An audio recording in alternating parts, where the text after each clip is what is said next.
Well, welcome. It's great to be back here in Central Florida. Got, when you do these, when you're with the legislative session, there's certain things you know you're going to do, then there's certain things you may not think you're going to have to do, but then you got to do. So stay tuned on that. We are doing a lot of great stuff, and we've got a lot of good stuff in the works. So stay tuned. We've already delivered a lot. We've got more down the pike. Some of the things that we do. So we're doing this thing in Florida saying we're not going to allow a central bank digital currency in our state. If you've heard of this, it's basically a proposal, and it's not there yet, but you could tell when they're planning these things. And so, I said we don't want that here. Basically, they want the Federal Reserve to have this. They want to eliminate other types of cryptocurrency, and eventually, I think, move to a cashless society, and then they would obviously have oversight over your transactions, have the ability to impose things like social credit scores, and that's not like an insight unique to me. I mean, people have said this is potentially something that could be abused, and so we talked about, hey, we want to do this in Florida. Well, I'll tell you what. I mean, these corporate media outlets, they're so upset about this, and they're all doing the same thing. And when you see that behavior, you know you're over the target with this. So we're going to be able to do. They don't have the authority to do this unilaterally, but if they try, we'll have protections here in Florida. And of course, Congress should not ever support anything such as that. So that's just one example. We believe in actually getting ahead of this stuff, and so that's what we're doing. Now here is an example of something we didn't necessarily think we would be needing to do, but it's something that we have to do. We have a government of laws, it said, not a government of men. And that includes the law being superior to big corporations, even corporations as big and powerful as Walt Disney Company. They are not superior to the laws that are enacted by the people of the state of Florida. And if you remember 2022, we had a special session of the Florida legislature. Commissioner Simpson was the Senate president at the time. Some of these members were there, where we said, this idea of one corporation having its own government in Central Florida is something that is no longer in the best interest of the state of Florida. So we put down the marker that we were going to be going in a different direction, and a lot of people didn't think that would be anything that would even be possible, given how much heft and how much power that this one company had withstood.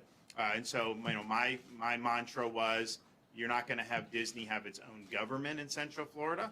They're going to live under the same laws as everybody else, pay their fair share of taxes, and honor the debts that they've accumulated over these years. And so we then had to, as we were getting into this calendar year, put the finishing touches on, okay, what does that look like? How do you bring that vision into a reality? And there were certain things you could have done. I mean, for example, could have just said, just dissolve the district and let the local governments take it. The problem with that is, the local government here in Orange County was very clear. If they had to assume the bonds, they were going to raise people's taxes, and that was totally unacceptable. We're not going to make people in Central Florida pay taxes for Disney's debts. And then we also just weren't sure how they would even manage this. They may just cede back control to Disney. We didn't know. So we felt it was better to put a state control board over this district, be able to ensure accountability, all the things that I outlined, but also make sure that that the debts were being paid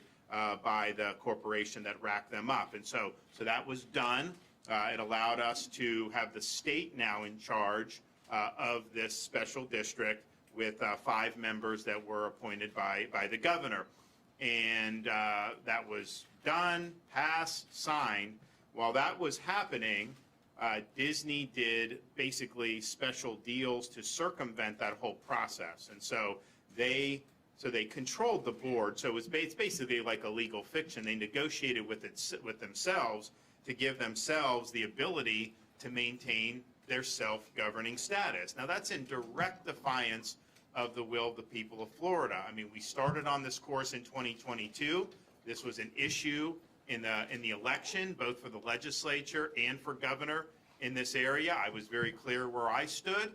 We were criticized for taking that position. We were criticized by the media, who always said self-government was bad for Disney. They always opposed it. Then, because I was the one that took it out, then they switched and they said that we should support Disney. But that's just their partisanship. But the reality is, this was something that was litigated. This is something that the voters understood. And not only did the legislature come back in ways that vindicated our position. We won big. And, we did better in Central Florida, Republicans done in a long time, including areas that have a lot of employees of Disney, like Osceola County. So the reality is, clearly that's the direction we were going to go. No more self-government, and they just didn't care. I mean, they thought that they could create some type of development agreements that would essentially render everything that we did null and void and put them in control in perpetuity for this. Well, that's not going to work.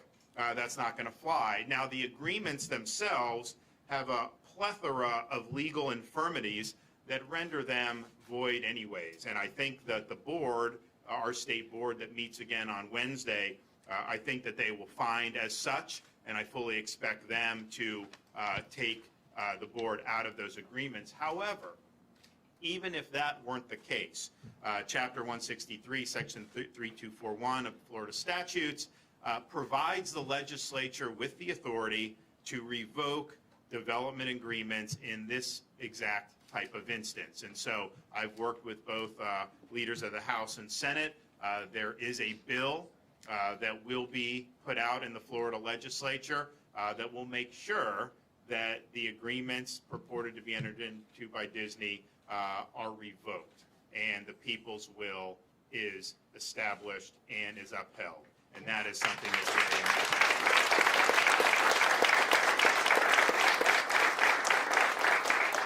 And at the end of the day, we made the decision as a state, as a people, through the medium of our elections, that we would not have one corporation serving as its own government. That's not good government.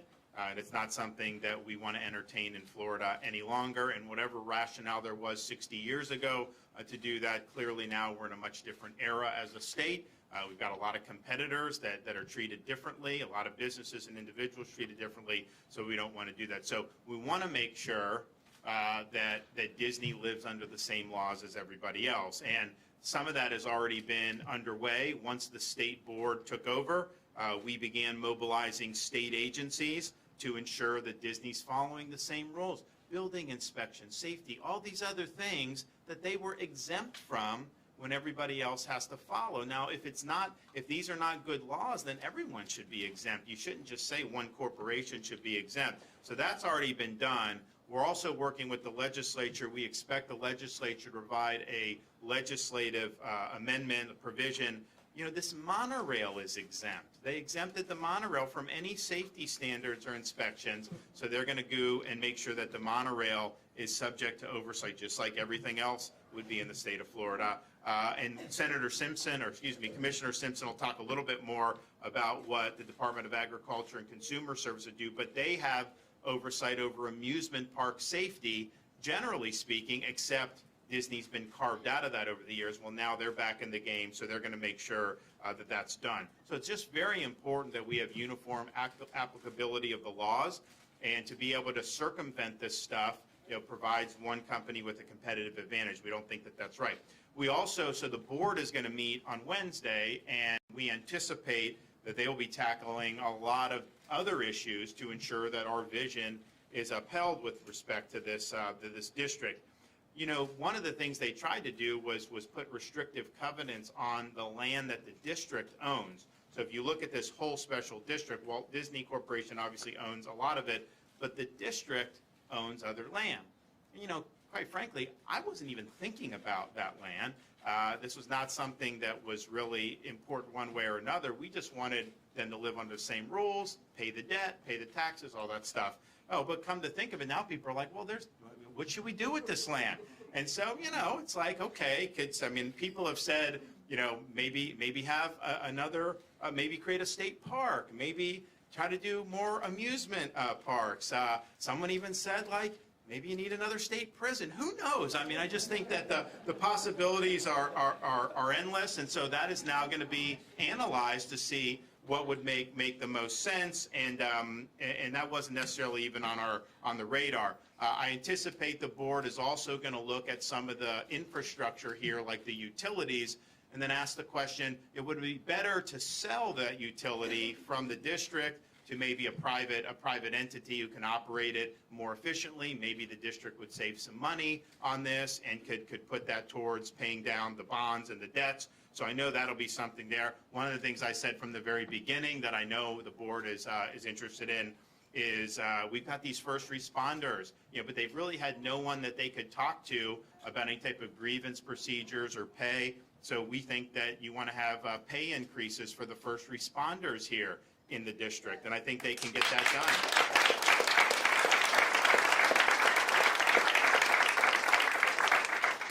Also, one of the things that was so frustrating for people over the last few years was, Disney clung to forcing these young kids to wear masks forever. And so I think that the district would be within its right to say that, anyone who's a patron of any business in this district has a right to do it mask-free.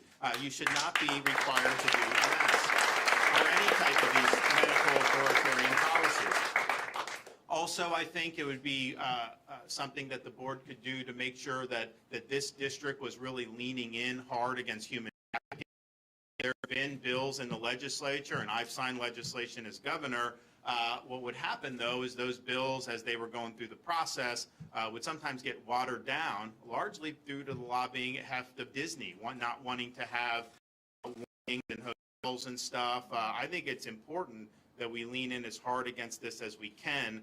And so I think they're going to do, we're actually doing more in the legislature. I know the legislature is working on some stuff, which hopefully I'll be able to sign. I really look forward to doing that. But we just have to make it very clear as a state, of course, but then here within this district, that really there's zero tolerance for human trafficking.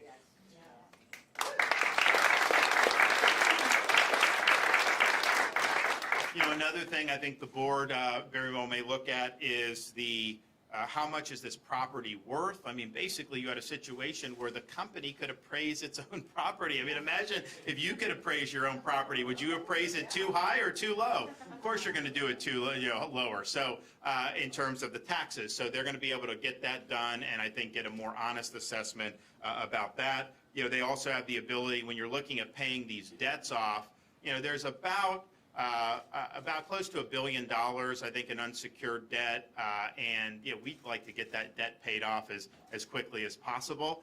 Of course, it's not going to be paid by taxpayers outside of this district, so you got to figure out how you're going to do that. They can definitely look at the millage rate in terms of the millage that's being applied to property taxes, and taking whatever revenue you're getting and just accelerating that debt payment, because once that debt's extinguished, it makes it a lot easier to be able to deal with everything. And then finally, what role can they play in ensuring more workforce housing within these properties? I think that it's been a huge issue for so many people throughout the state of Florida. We just did a big bill for the state as a whole, but particularly here, there's been a lot of promises over the years about doing affordable housing for the workforce, and yet very little follow through, and there's various reasons for that, but I think we have an opportunity to look at that. So I think you're going to see a lot of action from the state board's perspective on Wednesday and then in the ensuing weeks, and I think it's all about making sure that the vision is made into a reality where this company is under the law, following the law, paying taxes, and honoring the debts, and not governing itself. And so if we've been able to do that, this is a larger issue than just kind of this particular special district.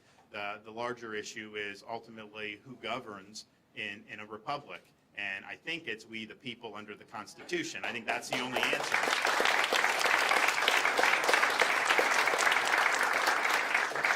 And when you have entities that kind of step out of that and put themselves above it, I don't think it's healthy, period. And so this is very, very important.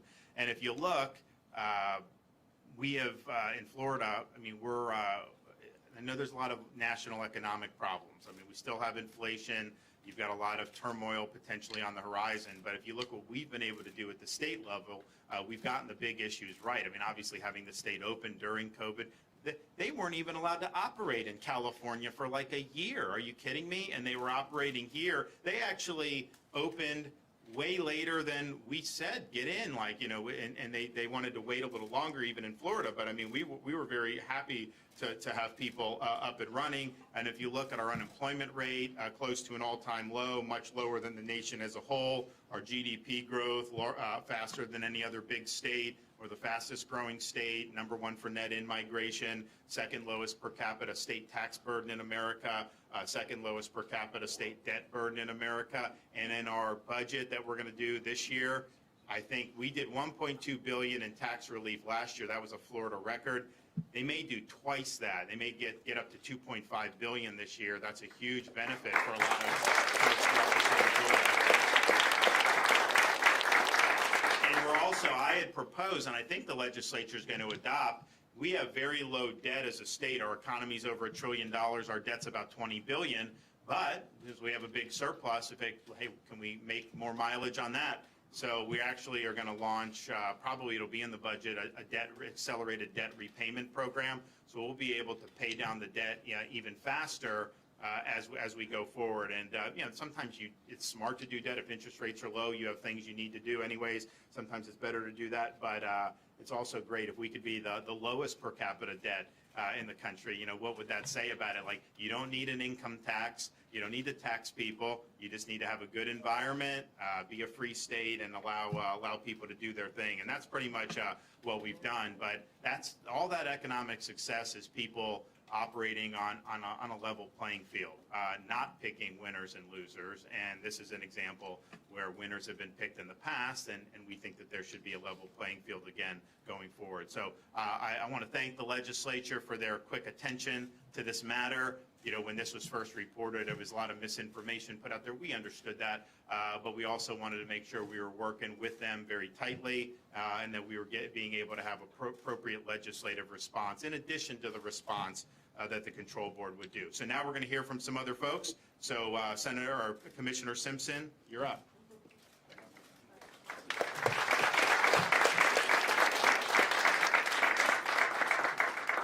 Thank you, Governor. I stand here today as the Commissioner of Agriculture, which also oversees the Division of Consumer Services in Florida.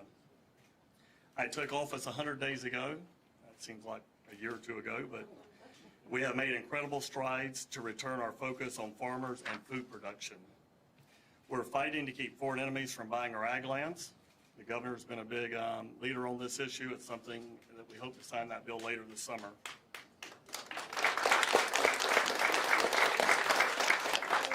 We are building on our wildlife corridors through the Rural and Family Lands program to keep land in the hands of farmers rather than developers. We are keeping taxes low for farmers so they are not priced out of food production. Living in the free state of Florida starts with living, and you cannot live without farmers and food. But this office does a whole lot more than just fight for our farmers. We also have a significant role in protecting consumers, and I stand here today in support of this legislation that will allow my department to conduct inspections when someone is seriously injured on an amusement ride. Thankfully, it doesn't happen that often in Florida, but when it does, we have a duty to inspect and decide whether a ride can safely reopen. We do that across the board for amusement rides everywhere except large theme parks. Where a person is injured should not determine how the state responds. Everyone should have to play by the same rules. This change proposed by the legislature and the governor makes sense. As a businessman and a farmer, I have endured meaningless bureaucracy and unnecessary government interference. Fighting back is one of the reasons I ran for office. But there is a legitimate role for government in public safety and security. I believe this proposal strikes that important balance. To the governor, the legislature, and the consumers of Florida, we can handle this assignment, and we're ready to take up this task, Governor. Thank you.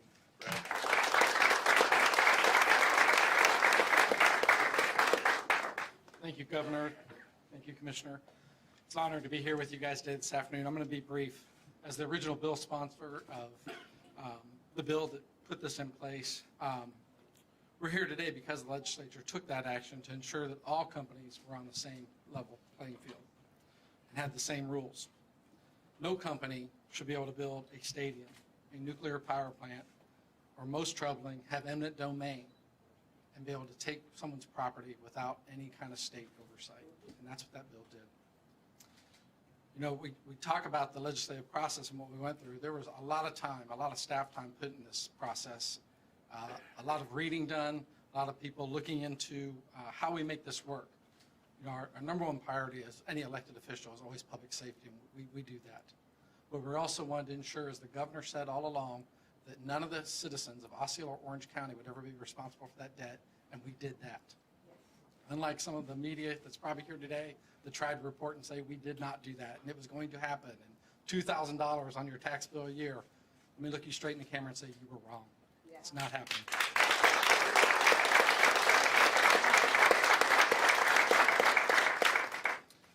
You know, Disney went ahead and tried to thwart those legislative efforts, and as the governor said, we're not going to stand for it. As he said, we're a country and a state guided by the rule of law. Trying to pass an 11-hour deal in the middle of the night, Disney acted in only their favor and not of the people. The legislature is appalled by this action and what they have done. And you're going to hear just a little bit in the days to come the action we're going to take to keep anything further from happening. Thank you all.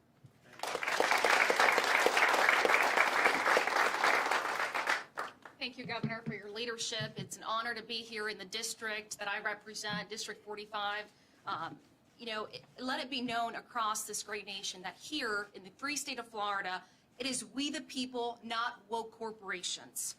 When Walt Disney founded this company and brought his beloved theme park to Central Florida, he envisioned the happiest place on earth dedicated to the proposition that children and families deserved a high-quality entertainment. We all love Disney. However, you cannot indoctrinate our children. Instead, they have turned Disney into this corporate PR arm of a small group of extremists who want to indoctrinate our children with radical gender ideologies that have no basis in science, common sense, or basic human decency. They have pushed far-left narratives and lies about our great state, and now they think that the rules don't apply to them. Well, I have news for the woke administration at Disney, that this is not California. This is the free state of Florida, and you do not get...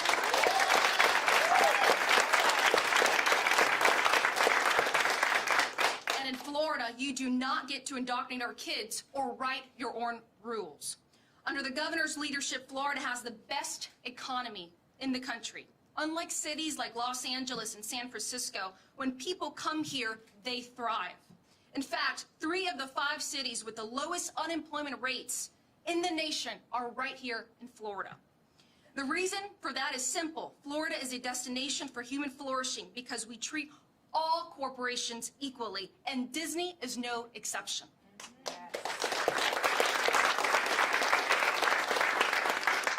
It is time for Disney executives to have a sober conversation and retake the company from the radical ideologies that have hijacked it. You are in the business of entertaining children and families. You are not in the business of social re-engineering or promoting radical political ideologies. And if you think you are, we have good news for you. As our great governor has said, Florida is a place where woke goes to die. Thank you.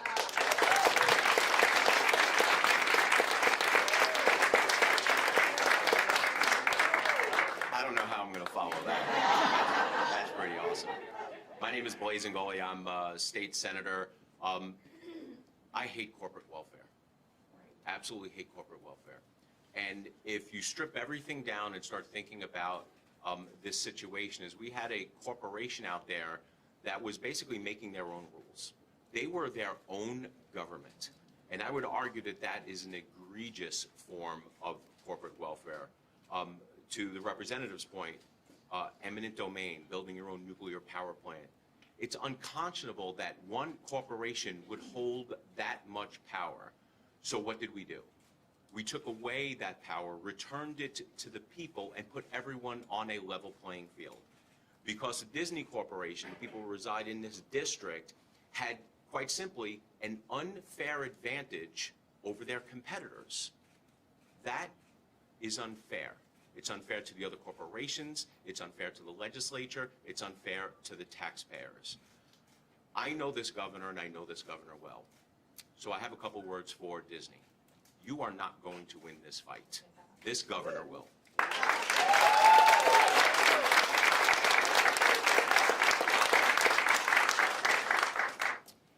one word of advice to Disney Corporation going forward. Just let it go. Let it go. That's it. Thank you, Governor.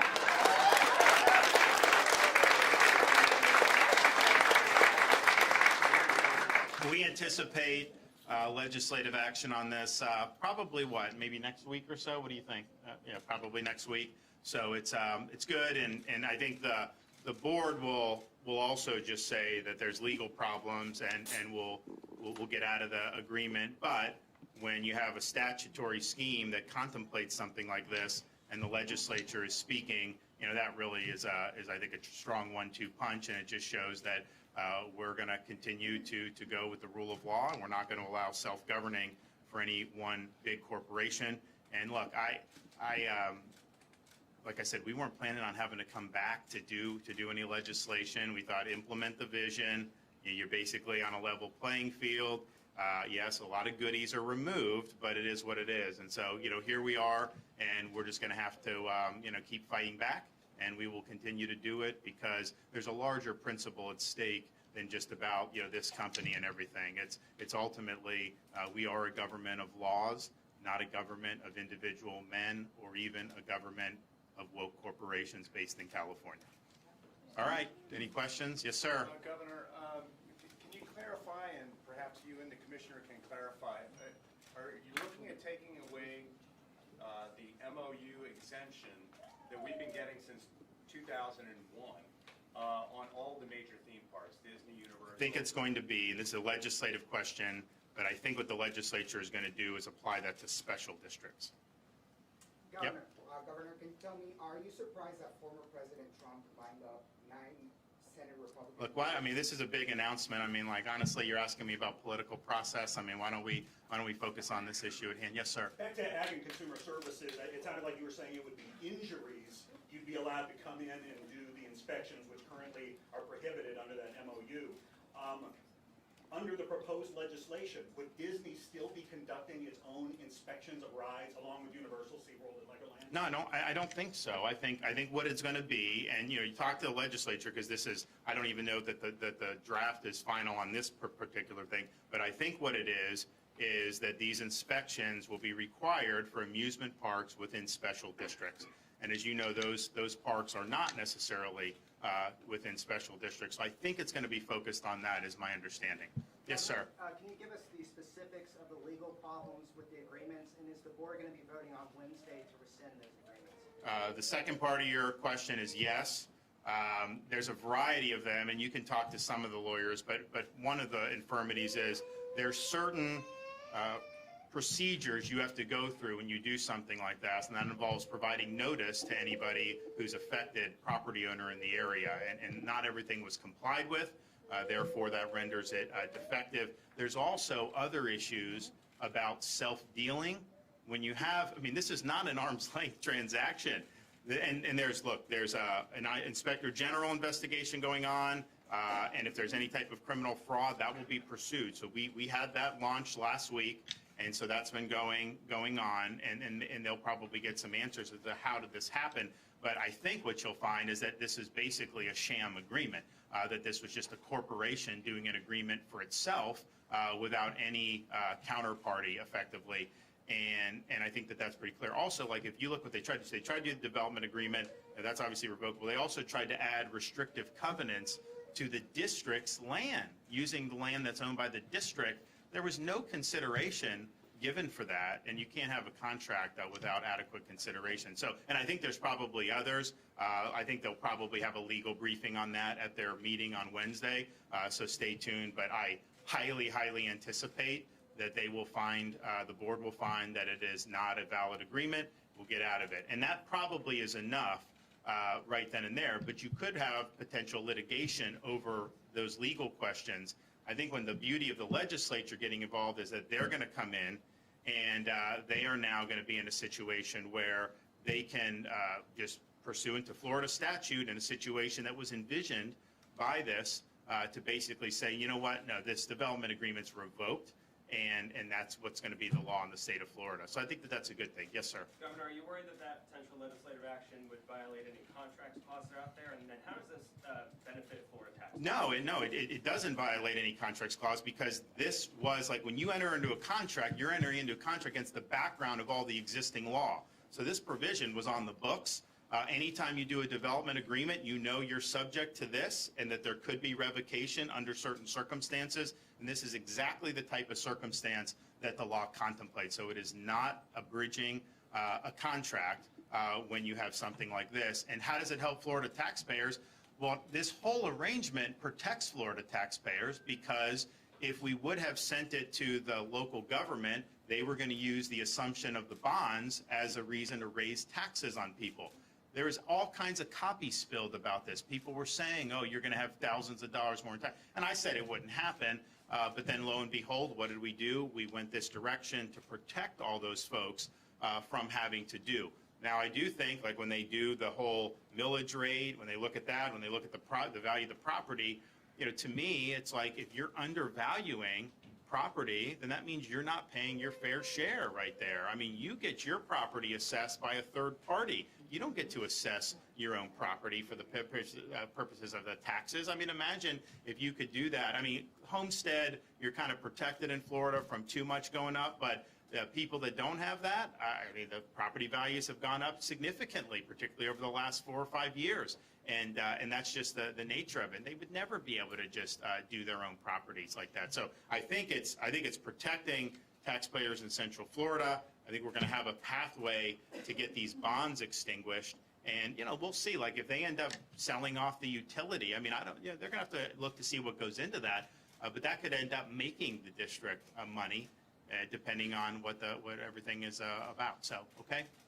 Governor, you had previously talked about tolls and taxing Disney hotels. So could the average person going to Disney, visiting Disney? So what we were referencing is not necessarily that the legislature would impose those taxes, but that they would arm the district with the ability, because actually the old district did have the authority to do toll roads. We took it out in the February legislation.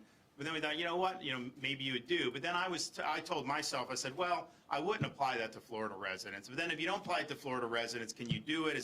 So we just like, and the legislature was kind of cool to the idea of giving them that. But as we research the powers that the district has, we absolutely are confident that they have enough wherewithal to be able to do what they need to do to ensure that there's adequate revenue to be able to extinguish the debt that has been accumulated over all these years. So I think it's a combination. I think the legislature didn't really, think it would make sense. And then as we looked more deeply, we're like, you know what, they do have the tools. So it wasn't that they were going to oppose a tax. It was just they were going to give the district the ability to levy. But I don't think it's necessary as we look through this. And I think that what the board does over the next few weeks will make that very, very clear. All right, everyone, stay tuned. We got more coming up, so be ready.